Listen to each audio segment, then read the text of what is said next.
Hi, and welcome to the Writing Momentum podcast. We're so glad you're here. I'm Gena Maselli, and I'm here with my husband, Christopher Maselli. Hey everyone, good to see you. How are you doing today, Chris? Oh, I'm doing well. Getting ready for WriterCon, which is We just around the are, corner. It's at yes, the end of this month when we're recording, and we're so excited because we love writers conferences. And of all the writers conferences we love, WriterCon is probably the top one on the list. And absolutely. you can find more out about that at writercon.com if you're in the area, or if you're not and you want to fly in. There's just going to be a whole bunch of really great speakers there, and we're going to be there.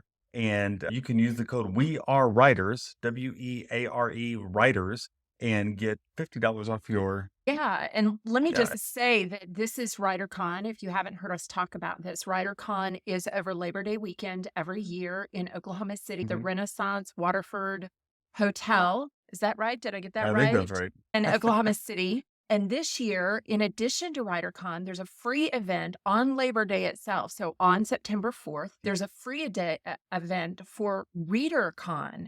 And so there's going to be a lot of really great authors there who are going to have their books there ready to sell and sign. They're going to be talking about their books. So it's going to be a lot of fun. It'll be really. And if Mhm. this is your first time going to a writers conference, we have a video that we recorded with Renee Gutteridge called How to Prepare for a Writers Conference. And it's absolutely free. If you go to writingmomentum.com, our website, you can go ahead and watch that video. And we've even got a PDF of a checklist of things to bring to a writers conference so that you can be fully prepared. And those are both free. They're on the front page of writingmomentum.com. Go and get them now. Yeah. And if you've listened to Chris and I for a while, then you know that we are fans of Writers Conference. We really believe in them. We don't care if they're just a one-day event that's a small event or if they're a larger event.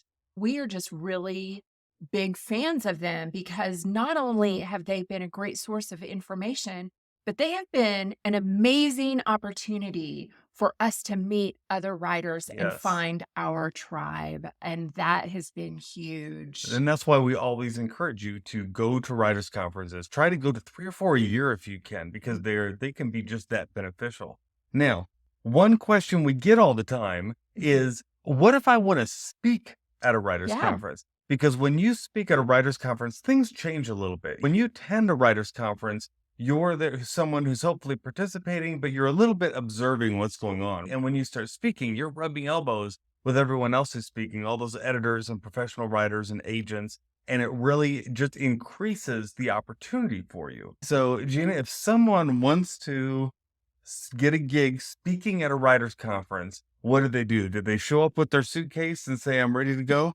No, you have to be invited to be a participant, to be a speaker at a writers conference.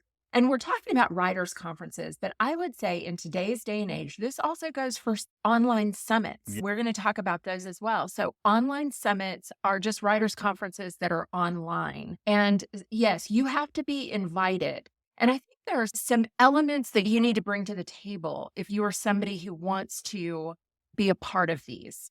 And for one, you need to be, if you're coming as an author, you have to have something that you have written. You have to have had a book that you have written, or if you are a magazine article writer, or if you are some other kind of writer, you need to have that And available. even just to clarify that even more, even if you're not going to come as an author, but you want to come as someone who's an expert in Mhm. something, you just need to be an expert in that. You need to be able to show what it is that you're offering. For instance, we've had people at writers conferences who talk about how to get 500,000 followers on Instagram. If that's what you're talking about, you need to have that many followers or have helped other people get that many Right. followers so that you can legit talk what you're talking about. And I think that's one thing I do want to bring up is that there are different types of people who come and speak at writers' Mhm. conferences. There are authors who are coming and talking about the craft or about their journey to writing or even how they market their own books. There are writer helps. These are people who might be editors that you Or can author hire, assistants. author assistants, publicists, people who are specialists in social media. Mhm. So anyone that would be relevant to the author, to the author's world, to the publishing industry, they are part of writers' Yeah. conferences. So it's not just writers It also includes a lot of other people who are also, if you're an illustrator or a cover designer, if you're an artist who works with that, if you're a formatter, those you can also bring something to the table Yes. for the writers' conferences and the writer industry, the publishing industry. Yeah, so you've got to have expertise. That's the Mhm. number one thing. But probably the best way to get your foot in the door, honestly, if we're going to be honest and true in this Austin podcast, True. because I'll tell you, a lot of people, what they'll do is they'll start sending out their resume to the heads of different writers' conferences in an attempt to try and get noticed. And as we have been heading up with WriterCon and other conferences online and that, what we have noticed is that doesn't really get you that far. Mhm. Where it comes is through personal relationships. Right. It comes through that scary word, networking, which sounds scarier than it actually is. All it means is you need to be actively involved in some kind of writers community, which means you need to be attending writers conferences or attending local writers groups and offering to speak there. Just by getting in that community and letting others know what you do and giving them examples of what you do through speaking like at a locals group, that will get you so far. Over the years, I have spoken at many local writers groups, and that opened the door for me speaking at larger conferences. And even speaking at larger conferences opened the door when maybe I knew someone who spoke at a conference, or I got to know someone who led a conference, or someone heard me speak somewhere. That's the way it happens. Balls, Yeah, doesn't it's it? it Kind of snowballs. opens up. And I would definitely say you want to practice what you're, if you're going to present, if you are going to be presenting, take some notes, learn how to do it well, make sure you've got all your stuff together, make sure you've got your PowerPoint or your keynote presentation together, make sure that you know how to present in a way that would be engaging. Because I think Mm, that's also an important part of this is that once you get your foot in the door, making sure that you're good enough that people want to invite you back. yes. And I also think that it's so important that when you speak, and this was years ago, I was really nervous. Public speaking was not something that came really naturally to me just right out of the gate. Now I have a lot of fun with it, but years ago, I really didn't. And I really had to alter my view on this. And we've talked a little bit about this before, but I had to really change my perspective that what am I going to bring to this talk, to this writers conference that is really going to help somebody in their journey? It's not about me, it's Mhm. about them. It's about what I can do for them to help them have maybe a shorter learning curve or about helping them get to their goal faster.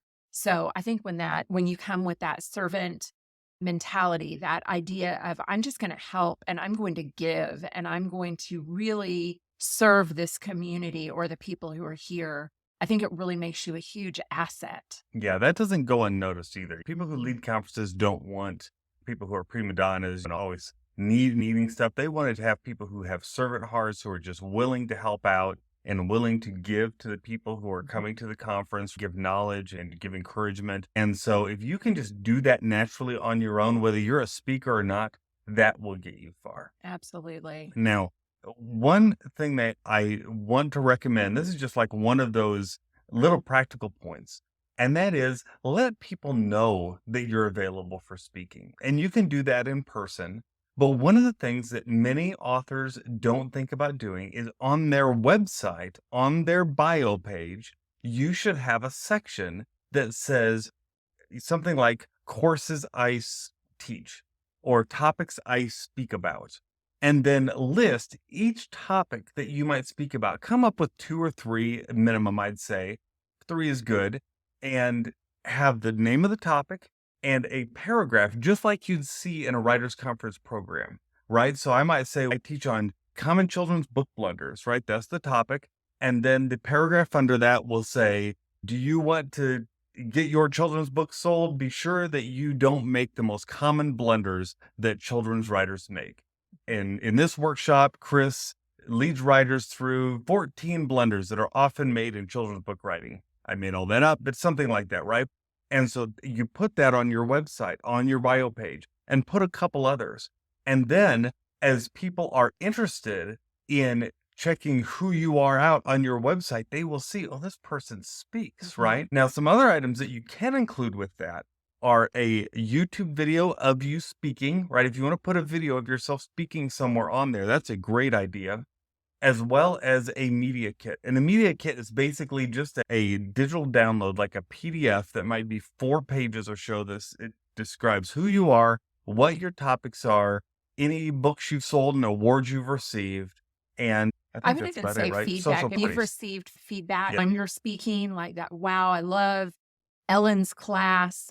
She really helped me. If you've received those kind of feedbacks, that kind of feedback from people, then go ahead and include that. Testimonials are always a Yeah. positive thing to include. Yeah, that gives you really good social proof. And every time we go speak at a conference, we like to gather feedback like that, whether it's from individuals or if someone posts something on social and they say, "Hey, Gina was the most awesome writer. I loved her topic today." What she said, we like to take a screenshot of that. And we've created a board in Trello. Trello is that place that's got all the lists. We've created a board in there where we'll put people's pictures and testimonials about us and in their website, any information we need so that whenever we want to create marketing pieces in the future, we've got all that stuff ready to go. And I would say, even if you don't have a sample that is a live sample from a place that you have done, that you have actually spoken at, I would say go ahead and record yourself. If you need to, get in front of a camera, just like what we're doing here, and teach one of your topics that you have to do. Teach for 10 or 15 minutes that someone can get a sample and show that you're really serious about it and that you're really good with it. And that's okay. They want to know that you can speak, because I think we've all been in classes or workshops where the speakers really haven't been very good. They haven't been able to engage, or they've been very monotone, or for whatever reason. There's Yep. different things. But Chris, talk to us about topics that people can think about when they're talking about writing. So remember, when you're speaking at a writers conference, you're speaking to other writers generally, right? So you want your topic to be something that writers can use and run with. So it might be, if you write for Westerns, it might be how to write a Western, right? Where you talk about the conventions of Western books, right? If you're a children's writer, you might talk about all the different ways that you could write for kids, or common children's book blunders. That's one of my talks that I give. You might do that. If you write, Gina writes for the Christian inspirational market, so she does a talk on how to write for that market, right? There's things like that. We have a friend who does do a lot of social media material, so she'll often talk about how to build a community on social media, right? If you've self-published, you might be able to say how to self-publish your book on Amazon Kindle. All those are the kinds of topics that people are looking for. And I think those are the big topics, right? Those are the big ones. But you might also, Chris has done talks about 5 elements that you don't want to miss on your website, on your author's website. So you can get a little more micro as well. So we're going to be talking about maybe some, like Chris is talking about, common book blunders this year. I have talked about the ABCs of nonfiction, or the ABCs of writing for the inspirational market, which is the high level part. But you can get even smaller and more micro than that to say, how do you build a believable character? 10 things that you can do to build a believable character, or 3 mistakes that writers often make when they're creating a scene or building a setting. It might be something like that. Think high level, but also think more minute and that tinier level that you see, especially if you're somebody who has worked with authors and you think,